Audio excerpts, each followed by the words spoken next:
Okay, so this is a Unit 7 momentum problem, and it is a graphical force time graph. What we're looking at here in this problem number 2 is a force time graph, which is located here on the right. You need that graph. It's sitting on the practice sheet itself, or if you don't have that practice sheet, like, there it is. Pause the video. But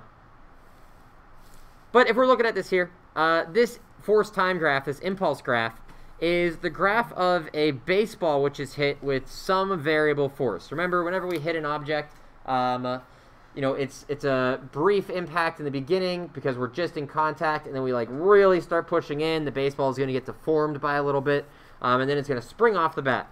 So we have a small force in the beginning. That force increases some maximum, and then, you know, kind of changes and goes away as the ball leaves the bat. So what we need to remember is that what we're actually trying to do in a problem like this is that the total impulse that we are looking for is equal to the area under this curve. We're looking for this area here. That's what matters. But because we don't have a function of this graph, and because we're not going to dabble in the world of calculus just yet, we need to figure out a way of finding out what is the area under that curve. So we've got 3 steps to do this. And our first step, part A, we need to determine the amount of impulse for each block. So we just go over here to the graph and say, look, if I go from here to here for this area, ding, ding, ding, ding, what is that impulse? What is the impulse of one block? And we know if this is 5,000, 4,000, 3,000, 2,000, this is 1,000 newtons right here. And if this is 0.01, that means this is 0.008, 006, 004, 0.002 seconds. So if we just multiply a length and a height, or a length and a width here, of 1,000 newtons multiplied by 0.002 seconds, we get the impulse of one block. And we quickly see that the impulse of one block is equal to 2 Newton seconds. And that was actually a pretty easy math move for us to get. Because we have 3 zeros here, we can move this decimal place 1, 2, 3, so it becomes 2. 2 times 1 is 2, and our units are Newton seconds. So that worked out well. In part B, we are trying to find this total impulse. So if we know how much impulse one block is worth, let's just go figure out how many blocks we have. So we'll go back to the graph. And this is a little bit of an estimation here. We're not going to be perfect, so if you're within about 1, you should be fine. But let's just try to count how many blocks we have underneath the curve. How many blocks we have underneath this squiggle here. So we've got, I'm just going to call this 1. I know it's like missing a little bit, but it's close enough for government work. So 1, 2, 3, 4. Maybe these two together will count as 5. 6, 7. Maybe like these two will count as 8. Maybe this and this will be like 9, 10, 11, and a little bit. So maybe there's like 11 and a half blocks here. Maybe you got 11. Maybe you got 12. You certainly couldn't have gotten like 16 or 20. That's way too much. And you certainly couldn't have gotten something like 5.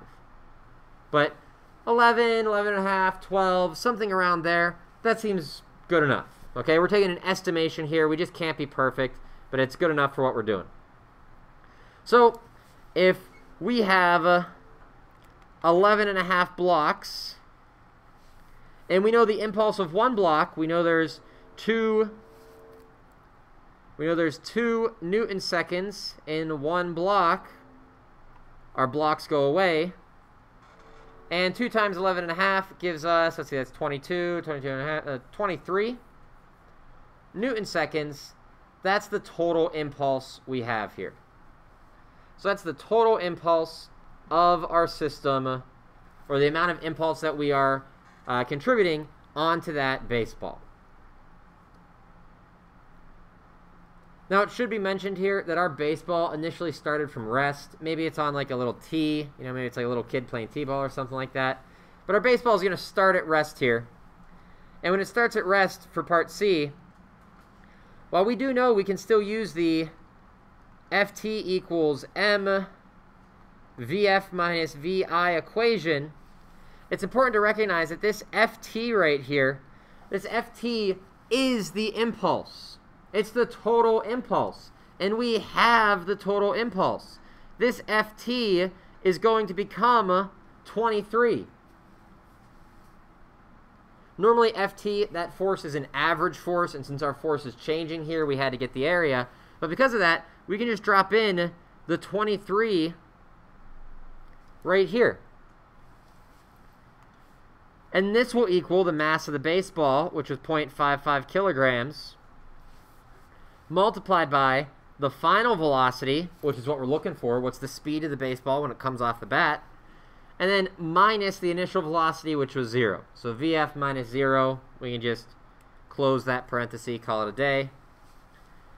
And then if we quickly want to solve this out, we just divide each side by 0.55 kilograms. Whooshing!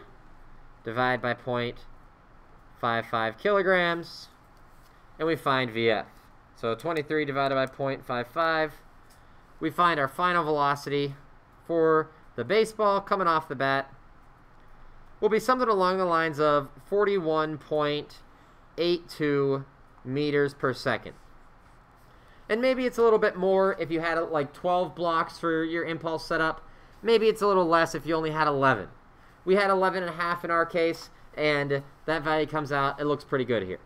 Okay? So that's how we look at these impulse curves for these force time graphs. You know, we're just asking ourselves, how can we find the area if we don't have functions or any advanced mathematics? I know what one block is worth. How many blocks do I have? I can shove that into the impulse equals m delta v and solve that out. And with that, this problem is finished. Adios. Take it easy.